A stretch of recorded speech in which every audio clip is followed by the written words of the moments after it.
Alors je suis le local de l'État après le pape, bien sûr, habillé en blanc comme lui, comme le sont les dominicains.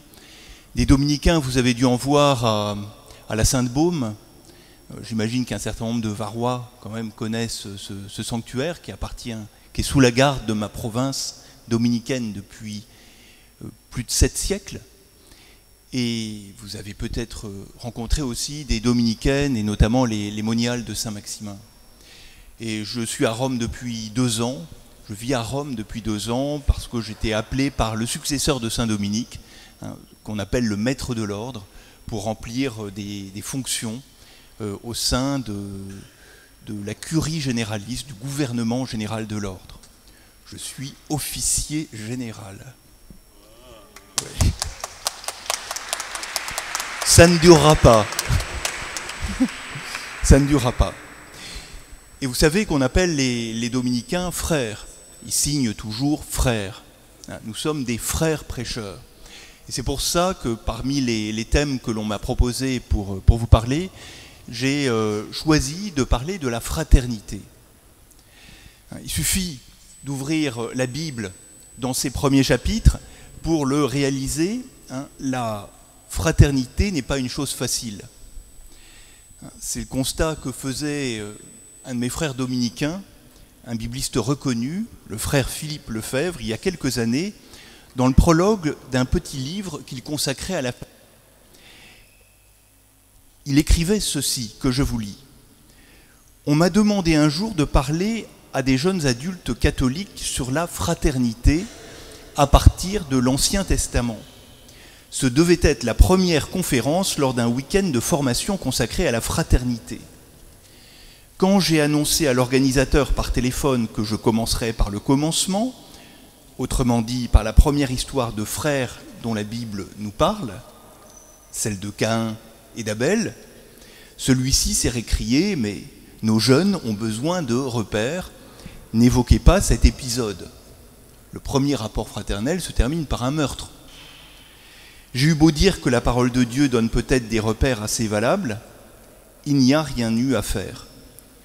J'ai proposé alors, pour commencer malgré tout par la Genèse, d'aborder l'histoire de Jacob et d'Ésaü, les jumeaux.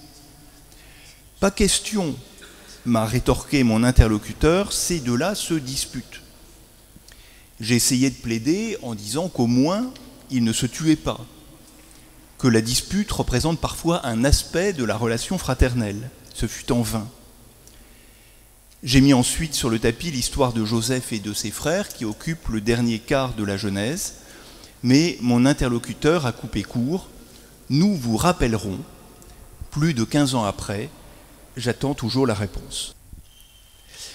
Voilà, on m'a laissé plus de liberté qu'au frère Philippe Lefebvre pour vous parler, mais même sans avoir ouvert la Bible, chacun de nous le sait, la beauté, mais aussi la difficulté des relations fraternelles. Vous avez, pour beaucoup des frères et des sœurs, vous savez ce que c'est. Un frère, une sœur, c'est très proche. Mais c'est un très proche dont on n'a pas choisi qu'il soit aussi proche de nous. C'est très différent de l'amitié. L'amitié ne nous est pas imposée. Elle résulte toujours d'un choix. Alors ce choix est plus ou moins bien fondé, il nécessite une certaine réciprocité, mais le mot amitié appartient au vocabulaire noble, au vocabulaire de la philosophie. Le philosophe Aristote, dans l'Antiquité, a beaucoup travaillé cette notion. Il estime que pour être véritable, l'amitié doit répondre à 3 critères: la bienveillance mutuelle, la volonté du bien, et puis le fait de manifester extérieurement ses sentiments. On voit de quoi il peut s'agir. Et un autre philosophe a célébré l'amitié comme la relation entre des égaux. L'ami est un autre moi-même, disait-il. La fraternité, c'est bien différent. Ce n'est pas une notion philosophique. La fraternité, elle résulte d'un certain déterminisme, d'une certaine nécessité. On est frère sans l'avoir choisi. On est frère parce qu'on a une origine commune. Parce qu'on a quelque chose, ou plutôt quelqu'un, à qui on peut se raccrocher en le considérant comme une source dont on dépend. Alors il y a bien sûr cette source génétique, biologique, commune, qui donne naissance à la fraternité. Pour le dire simplement, être frère et sœur, c'est d'abord avoir des parents communs, avoir les mêmes parents. Mais cette origine de la fraternité n'est pas la seule, loin de là. Eh bien, des groupements entendent promouvoir la fraternité entre leurs membres. À commencer par la vie religieuse, en particulier celle des franciscains, que vous avez vu dans cette église dont ils ont la charge à Rome, ou celle des dominicains. Les franciscains, les dominicains sont, avec quelques autres ordres religieux, des ordres qui sont nés au XIIIe siècle et qui ont revendiqué d'être des ordres de frères, où il y a un rapport fraternel extrêmement fort entre les membres, à tel point qu'en Italie, quand on dit les frères, les frati, on pense immédiatement aux franciscains. On sait qu'on parle des franciscains. Les frères, ce sont les franciscains. Saint Dominique, le fondateur de mon ordre, n'a jamais été qualifié, comme on le fait aujourd'hui sur les enveloppes envoyées par les bureaux du Vatican, de révérendissime père. On ne l'a pas appelé mon très révérend père, comme on m'appelle quand je vais dans une congrégation du Vatican. On ne l'a même pas appelé mon père. Dans les sources médiévales, on l'a toujours appelé frère Dominique. La même chose pour Thomas d'Aquin. On a rajouté maître parce qu'il était professeur à l'université. Plus près de nous, vous le savez bien, le scoutisme a aussi voulu donner naissance à une authentique fraternité, en proclamant dans le 4e article que le scout est l'ami de tous et le frère de tout autre scout. C'est dans cette perspective que l'on fait sa promesse, vivre la fraternité scout. Donc vous voyez, la notion de fraternité n'est pas une chose facile à envisager, et je ne parle même pas, en cette semaine électorale, de la devise républicaine, liberté, égalité, fraternité. Nous allons prendre, ou je voudrais prendre avec vous la mesure de la fraternité chrétienne qui nous intéresse plus particulièrement, en regardant de près le Nouveau Testament. Et puis, dans un deuxième temps, voyons quelques exigences qui sont tirées de ce modèle de fraternité que Jésus nous a proposé. Alors, un premier fait, un premier point à évoquer dans le Nouveau Testament, c'est le fait que Jésus a eu des frères et sœurs. C'est un fait établi. Il y a une rapide mention de sœurs chez saint Marc et de nombreuses attestations des frères dans l'Évangile. Alors les spécialistes ont isolé 4 noms de frères de Jésus. Alors la question n'est pas de savoir si ces frères de Jésus existent, mais ce que cela signifie. Les frères et les sœurs de Jésus ne sont pas les enfants de la Vierge Marie et de Saint Joseph, sans doute. Si j'en dis un mot, c'est parce que cette question a parfois troublé des chrétiens et qu'elle a servi et qu'elle sert encore d'argument contre certaines affirmations de l'Église en matière de christologie, d'affirmation sur le Christ ou de théologie mariale. En parlant de fraternité, il convient d'y jeter un coup d'œil. Traditionnellement, dans l'Église, les frères de Jésus ne sont pas compris comme des frères de sang, mais comme des cousins au sens large, les membres d'un groupe familial élargi. Alors certains ont proposé une solution astucieuse. Ils ont dit Joseph serait veuf, il aurait eu des enfants d'un premier mariage, d'une première femme. Et comme les gens de Nazareth pensaient que Joseph était le père de Jésus, on appelait donc frères et sœurs ses demi-frères et ses demi-sœurs. Tout cela repose sur des hypothèses dont on peut se passer en constatant que dans la Bible, il y a des exemples de fils uniques qui ont des frères. Et il y a un exemple qui est célèbre dans l'Ancien Testament, qui est celui de Samson. Samson, c'est cette espèce de géant, 2 fois large comme moi, 3 fois haut comme moi, hein, qui a été un des juges dans l'histoire d'Israël. Samson est le fils d'une mère stérile. Il est fils unique, c'est répété dans le texte du livre des juges. Et on explique pourtant qu'après sa mort, vous savez, il écarte les colonnes du temple, alors qu'on lui avait crevé les yeux et que les Philistins l'avaient fait prisonnier. Il écarte les colonnes du temple en ayant retrouvé sa force. On explique dans le livre des juges qu'après sa mort, ses frères et toute la maison de son père descendirent et l'emportèrent. Ils le remontèrent et l'ensevelirent dans le tombeau de son père. Il est évident ici que frère, ça désigne autre chose qu'une fratrie de sang, et ça ne pose pas de problème. Il peut tout à fait en être de même pour les frères de Jésus, fils unique, a des frères, dont parle l'Évangile, qui sont des cousins, qui sont des disciples. C'est tout, et c'est tout simple. Et c'est comme ça que les chrétiens comprennent les Écritures depuis 2000 ans, et c'est une explication beaucoup plus sérieuse que toutes les inventions que l'on peut faire en torturant les textes. Mais c'est à l'emploi du mot « frère » que fait Jésus dans le Nouveau Testament que je voudrais m'arrêter davantage. Il y a 60 ans, il y a un jeune théologien qui s'appelait Joseph Ratzinger qui écrivait un article « Fraternité » pour une grande encyclopédie et qui distinguait dans une synthèse 3 emplois du mot « frère » que faisait Jésus.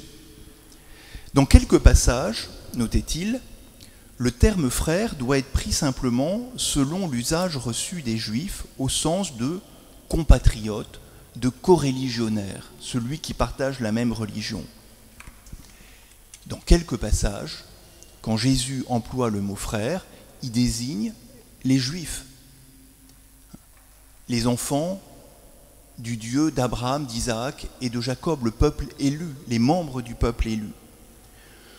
Un exemple, quiconque se fâche contre son frère en répondra au tribunal, mais s'il dit à son frère crétin, il en répondra au Sanhédrin, au tribunal juif.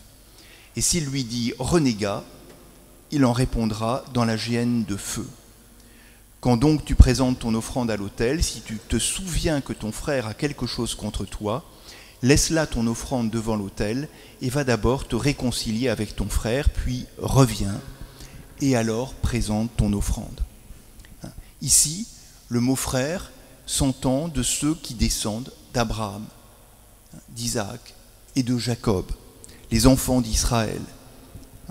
Il existe et doit exister entre eux une solidarité familiale. Quand Jésus parle ainsi, il parle de ses frères de race, de ses frères d'Israël. Un second groupe de textes est constitué par les passages dans lesquels Jésus désigne ses disciples du nom de frères ou les appelle ses frères. Vous avez entendu peut-être le pape, quand il s'adresse aux évêques, dire « mais vénérez frères dans l'épiscopat ». Dans l'Église, il y a une manière tout à fait particulière de se considérer comme frère. Eh bien, elle est inaugurée par Jésus, qui a appelé ainsi ses disciples. Jésus a en effet fondé une fraternité. Parmi les 12 apôtres, d'ailleurs, il y a 2 pères de frères. Simon et André, d'une part, Jacques et Jean, fils de Zébédée, d'autre part. Et si on va un peu plus loin, on réalise que les grandes amitiés de Jésus qui tournent autour de Béthanie, près de Jérusalem, concernent une fratrie. Les amis les plus chers de Jésus, c'est 2 sœurs et un frère, Marthe, Marie et Lazare. En lisant les passages de l'Écriture qui les concernent, on a comme le sentiment que Jésus tisse entre amitié et fraternité, des liens extraordinaires qui donnent à la fraternité, par là, une immense extension, celle de disciples qui forment une même communauté familiale, ce que nous sommes invités à devenir. Ainsi, la parole adressée à Pierre, « Toi donc, quand tu seras venu, affermis tes frères. » Et puis ces paroles du ressuscité que nous entendons cette semaine dans la liturgie, la première adressée aux saintes femmes le jour de Pâques, « Allez annoncer à mes frères qu'ils doivent partir pour la Galilée, et là ils me verront. » Annoncer à mes frères. Et cette parole adressée spécifiquement à Marie-Madeleine, « Va trouver mes frères et dis-leur, je monte vers mon Père et votre Père, vers mon Dieu et votre Dieu. » La fraternité des disciples est ici fondée sur la paternité commune de Dieu sur les disciples en Jésus. Le Christ précède les siens, il va préparer des demeures pour toute la famille de Dieu. Un des sommets de la révélation chrétienne, c'est certainement que nous sommes les enfants d'un même Père. Nous avons dit il y a un instant, ensemble, nous avons chanté ensemble il y a un instant le Notre Père. Parce que la loi nouvelle, la loi du royaume de Dieu proclamée lors du sermon sur la montagne, ce grand texte programmatique des béatitudes, est suivi immédiatement par l'unique texte de prière que Jésus nous a légué. Jésus tient une place à part avec nous et pour nous, afin de nous rassembler dans une communion fraternelle. Quand vous priez, dites « Notre Père ». C'est ce qu'il nous lègue. Durant sa vie publique, Jésus avait annoncé cette situation de la fraternité. Il avait mis les siens en garde contre les fausses hiérarchies du savoir ou du prestige. Pour vous, ne vous faites pas appeler rabbi, car vous n'avez qu'un maître, et tous vous êtes des frères. Le peuple des disciples, c'est un peuple de frères, comme une nouvelle grande fraternité destinée à dépasser l'ancienne communauté fraternelle d'Israël. Mais cela introduit au troisième emploi du mot « frère » par Jésus, celui qui est proprement, spécifiquement chrétien. Il apparaît principalement en 3 passages. Celui où Jésus, à qui on annonce la visite de sa mère et de ses frères, déclare à ceux qui sont assis autour de lui « Voici ma mère et mes frères. Quiconque fait la volonté de Dieu, celui-là est mon frère et ma sœur et ma mère. » Donc la définition ultime de la fraternité que donne Jésus, c'est « Qui fait la volonté de mon Père est mon frère, est ma sœur. » Faire ce que Dieu veut, c'est devenir le frère de Jésus et le frère de tout autre croyant. Et un deuxième texte complète celui-ci en présentant la communauté missionnaire comme une communauté fraternelle. Celui qui abandonne sa parenté terrestre et ses biens à cause du Christ, à cause de la bonne nouvelle, recevra en retour le centuple et déjà en ce monde, même s'il y a des persécutions. Nul n'aura laissé maison, frères et sœurs, mères, enfants ou champs à cause de moi et à cause de l'Évangile, qui ne reçoivent le centuple dès maintenant, au temps présent, en maison, frères, sœurs, mères, enfants et champs, avec des persécutions, et dans le monde à venir, la vie éternelle. Cette promesse de Jésus, je l'ai vécue dans ma chair, en quelque sorte, puisque en devenant religieux, je suis passé d'une fratrie familiale de 3 frères et sœurs, donc à une fratrie familiale de 8000 frères et sœurs. Donc il y a une certaine croissance qui est donnée, c'est plus que le centuple. Et puis il faut se souvenir de la parabole du jugement dans l'évangile de saint Matthieu, du jugement dernier. La parole de Jésus va plus loin encore que dans tous les textes que nous avons survolés. Le Christ, juge de l'univers, s'identifie avec tous ceux qui souffrent dans le monde et les appelle le plus petit de mes frères. Dans la mesure où vous l'avez fait à l'un de ces plus petits de mes frères, c'est à moi que vous l'avez fait. » Rien n'autorise à supposer que Jésus entende parler seulement des chrétiens. Les humbles, les petits, les pauvres, sont comme tels les frères du Seigneur qui s'est fait le plus humble, le plus petit, le plus pauvre de tous les hommes. Ils rendent présent le Maître, abstraction même faite de leur valeur morale, simplement par leur petitesse et l'appel à l'amour des autres que doit inspirer cette petitesse. « Qui est mon prochain ?» avait demandé un légiste à Jésus, ouvrant la voie à la parabole du bon samaritain. La réponse est donnée par Jésus dans l'évangile de saint Matthieu, dans ce récit du jugement dernier. Le prochain est le premier malheureux rencontré qui simplement, comme tel, rend présent le Maître par l'appel à l'amour qu'inspire sa petitesse. Le dernier des hommes est mon frère. Vous voyez, en se penchant sur les Écritures, on découvre l'ampleur de la fraternité voulue par Dieu. C'est pas seulement papa, maman, mon frère et ma sœur. C'est pas seulement les chrétiens de Toulon, du Var, ou même de tout l'Occident, ou même du monde entier. C'est pas seulement tous les chrétiens qui ont pu exister dans l'histoire. C'est tout homme, soit en acte, soit comme un appel pour chaque homme à rentrer dans cette fraternité. La fraternité n'est pas liée strictement à un déterminisme biologique. Les frères et sœurs ne sont pas ceux qui sont liés par des liens du sang, des liens génétiques. Le Christ nous ouvre une perspective immense que saint Paul récapitule dans une formule paradoxale. Il dit, dans l'Épître aux Romains, que le Seigneur Jésus s'est fait l'aîné d'une multitude de frères. Jésus, c'est un fils unique qui pourtant a plus de frères qu'aucune autre personne sur terre. Ce fils unique s'est fait l'aîné d'une multitude de frères dont nous sommes et dont sont appelés à être tous ceux qui vivent sur cette terre. C'est paradoxal, parce qu'un fils unique, le fils unique du Père, normalement, n'a pas de frère. Alors cette fraternité révélée par l'Écriture, cette fraternité a des exigences, et je voudrais en aborder rapidement quelques-unes. La fraternité exige en premier lieu la communion. C'est pour cela que vous êtes à Rome. Elle exige la communion, le partage. C'est peut-être ce qu'il y a de plus évident.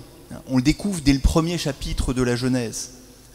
Si on fait attention à cela, on voit que le premier couple se marie sous le régime de la communauté des biens. Mais qu'en plus, les enfants qu'ils auront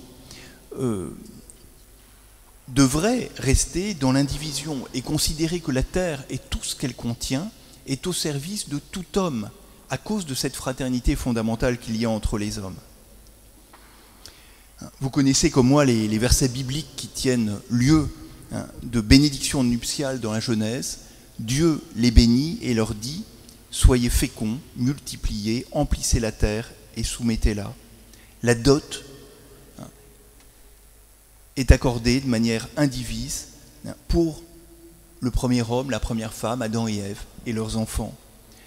C'est ce que la tradition chrétienne appelle la destination universelle de tous les biens. Nous sommes faits pour ce partage de tous les biens.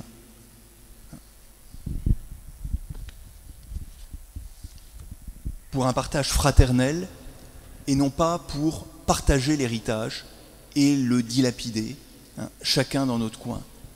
Et cette communauté fraternelle ne porte pas que sur des biens matériels, elle porte aussi sur des biens spirituels. Il n'y a pas de fraternité sans table commune, sans repas en commun, sans fête commune. On le sait déjà, dans une famille, dans un groupe fraternel, dans une communauté religieuse, le temps des repas est essentiel, ce n'est pas un luxe. On n'imagine pas une famille, on n'imagine pas une communauté où chacun viendrait se servir dans le réfrigérateur quand il en a envie et mangerait dans son coin. On a besoin de la communion, du repas, de la fête ensemble. Donc la fraternité exige la communion. Elle exige ensuite le pardon. Elle exige le pardon. La fraternité exige le pardon. Vous vous rappelez la question de Pierre à Jésus. Combien de fois mon frère pourra-t-il pécher contre moi et devrais-je lui pardonner? Jusqu'à 7 fois?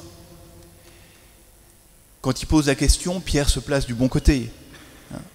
C'est mon frère qui a péché contre moi. Quand mon frère a péché contre moi, combien de fois est-ce que je dois lui pardonner? Pardonner une fois, d'accord. Pardonner 2 fois, passe encore. Mais la réponse de Jésus passe les bornes. 70 fois, 77 fois ou 70 fois, 7 fois. C'est l'infini. Et pourtant, c'est ça que demande Jésus. Et il renverse ainsi la logique délirante qui avait été mise en place par le fils de Caïn dans la Genèse, qui s'appelle Lamech, qui avait dit « J'ai tué un homme pour une blessure, un enfant pour une meurtrissure. Caïn est vengé 7 fois, mais moi, Lamech, je suis vengé 77 fois. » À la démesure de la vengeance, Jésus oppose la démesure du pardon vis-à-vis du frère. Et son enseignement est si choquant qu'il doit déployer une parabole pour l'expliquer, celle du débiteur impitoyable. Elle nous apprend à pardonner en nous souvenant du pardon que nous avons nous-mêmes reçu. Être pardonné par Jésus implique des conséquences, implique de pardonner. La fraternité exige, en 3e lieu, la simplicité de vie. Et pour l'évoquer, je voudrais prendre exemple sur Charles de Foucauld, qui sera béatifié dans quelques semaines ici, à Rome, qui sera canonisé, dans quelques semaines ici, à Rome. En 1905, alors qu'il n'est pas encore fixé dans le Sahara, Charles de Foucauld tente de préciser ce que doit être le mode de vie des petits frères de Jésus, des petites sœurs de Jésus qu'il rêve de fonder. Dans une première étape, dit-il, il doit vivre ainsi. Pas de costume, comme Jésus à Nazareth. Pas de clôture monastique, comme Jésus à Nazareth. Pas d'habitation loin de tout lieu habité, mais près d'un village, comme Jésus à Nazareth. Pas moins de 8 heures de travail par jour, manuel ou autre, autant que possible manuel, comme Jésus à Nazareth. Ni grande terre, ni grande habitation, ni grande dépense, ni même larges aumônes, mais extrême pauvreté en tout, Jésus à Nazareth. Sans être du monde, la fraternité, pour Charles de Foucauld, doit se vivre dans le monde, là où je suis, dans la plus grande simplicité. Elle est possible partout pour lui, même si je suis le seul chrétien dans mon quartier, dans mon immeuble, dans mon village. Il faut vivre comme Jésus à Nazareth. On comprend que cette drôle de fondation religieuse dont rêvait Charles de Foucauld en 1905 n'est pas démarrée de son vivant, mais on comprend aussi le rayonnement posthume de celui qui s'est voulu le frère universel. Ce Charles de Foucauld ça se faisait appeler ainsi, revendiquait cette appellation. S'il coud une image du cœur sur sa poitrine, du cœur de Jésus, c'est pour que son propre cœur batte à l'unisson du cœur de Jésus. Jésus nous a enseigné que son frère, c'était celui qui voulait ce que lui veut, voulait de la même volonté que le Père. Eh bien, pour manifester cette union de sa volonté à celle de Dieu, Charles de Foucauld colle son cœur au cœur de Jésus, sur sa poitrine. Il veut ainsi se rappeler qu'il doit être le prochain de tout homme, être tout à tous, être un vrai frère pour chaque homme. Un autre texte de Charles de Foucauld y revient, je le cite. « Vous avez un seul Père qui est dans les cieux. Dieu créa l'homme à son image. Tout ce que vous faites à un de ses petits, vous me le faites. » Ces 3 paroles suffisent à montrer aux petits frères leur devoir d'immense et universelle charité envers les hommes, tous enfants de Dieu, et donc frères, image de Dieu, et donc frères, et membres de Jésus, et donc frères. Fidèles à leur nom, à l'emblème d'infini amour qu'ils portent sur leur poitrine, et à leur divin modèle, ils porteront tous les hommes dans leur cœur comme leur frère et époux Jésus, mort pour tous les hommes, sans exception. Fidèles aux paroles et aux exemples de leurs bien-aimés, ils éviteront les procès, les discussions, tout ce qui peut porter atteinte à la charité qui doit régner entre les hommes, tous enfants du Père Céleste, qui veut voir dans sa grande famille humaine l'union qu'un bon père veut voir entre ses fils. Vous êtes tous frères, vous avez un seul Père qui est dans les cieux, je veux qu'ils soient un comme nous sommes un. Ils observeront la règle de céder leurs droits et de se laisser dépouiller plutôt que de lutter, de soutenir des procès et de se défendre, fidèles à la parole de leur époux. Ne résistez pas au mal et à l'exemple qu'il leur donna. Un frère se doit d'être humble, petit, simple. D'après Charles de Foucault, c'est ainsi que je suis appelé à vivre. La fraternité exige, quatrième exigence, la patience. Or, être patient, c'est supporter, parfois même souffrir. On trouve dans un texte de Charles de Foucault un passage très intéressant pour l'illustrer de manière concrète. Un passage où il parle des poux dans les cheveux, de ces chers nomades du Sahara. Comment pratiquer l'égalité et la fraternité avec les indigènes, demande-t-il. Réponse. Comment donc être frère avec les gens du Sahara? Réponse. Ne pas craindre le contact des indigènes, ni celui de leurs vêtements, couvertures. Ne craindre ni leur saleté, ni leur poux. Ne pas chercher à avoir des poux, mais ne pas les craindre. Faire comme s'il n'en existait pas. Quand j'en ai, m'en débarrasser de mon mieux, pour ne pas en mettre dans les ornements d'église, mais ne pas craindre d'en avoir de nouveau. Vivre avec les indigènes, avec la familiarité de Jésus, avec ses apôtres qui étaient semblables à eux. Par-dessus tout, voir Jésus en eux, et par suite, les traiter non seulement avec égalité et fraternité, mais avec l'humilité, le respect, l'amour, le dévouement commandé par cette foi. Voilà la voie de charité qu'il ouvre, supporter les autres comme ils sont, exigence de la fraternité, supporter les poux de son voisin, de son frère. Cinquième et dernière exigence de la fraternité que je vais évoquer, c'est la chasteté. Entre frères et sœurs, on doit vivre chastement, on vit chastement. Et on peut le montrer à travers un exemple merveilleux qui est celui de Saint Dominique. Saint Dominique, avant de fonder des frères prêcheurs, a fondé des moniales, a réuni des femmes. Certains d'entre vous ont dû aller au monastère de Saint-Maximin, ont peut-être connu le monastère de Saint-Maximin, il y a des sœurs moniales dans le Var. Et Saint Dominique a accordé un soin énorme au monastère. Il en a fondé un à Rome, à Saint-Sixte, pas très loin d'ici, 2 ans avant sa mort, délaissant même les frères pour ce travail à la demande du pape Honorius III.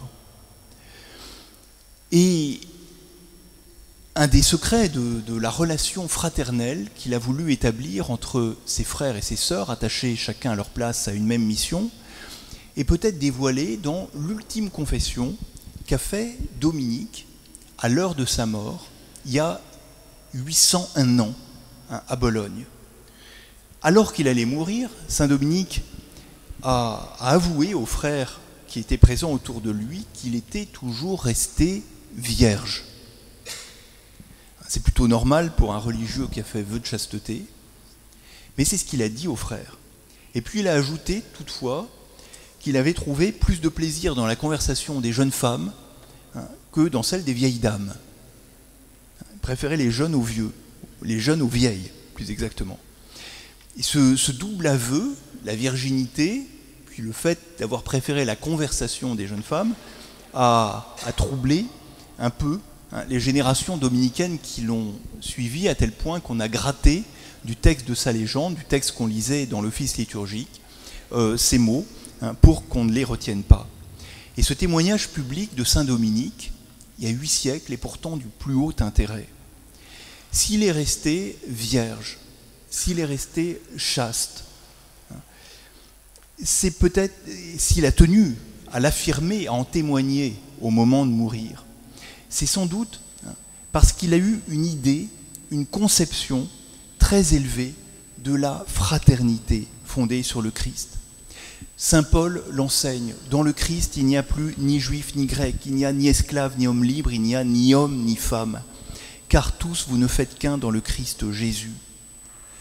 Pour les amoureux du royaume des cieux, il n'y a plus que des frères et des sœurs qui sont appelés à s'asseoir pour l'éternité à la table du même Père. L'ordre dominicain a voulu prophétiser cette dimension des biens à venir en s'associant des femmes et des hommes au sein d'un même ordre avec des relations étroites et chastes. Monia, les frères sont attachés à la même œuvre de prédication, chacun ensemble.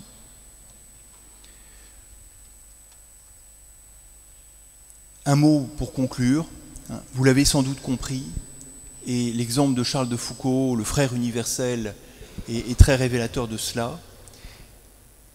Plus que de naître frères et sœurs, ou de se découvrir un petit frère, une petite sœur, de se connaître des frères et des sœurs et d'entretenir des liens fraternels avec eux, un chrétien devient frère et sœur, est appelé à devenir frère et sœur de tout homme, à cause de Jésus, à cause du Christ. Et Charles de Foucault, le frère Charles de Jésus, est un maître pour nous aider à devenir, nous aussi, des frères et des sœurs universels, pour reconnaître en chacun de nos frères d'humanité un de ces enfants bien-aimés du Père, pour lequel le Christ a donné sa vie. Pour lui, être petit frère de Jésus se résumait à 3 choses.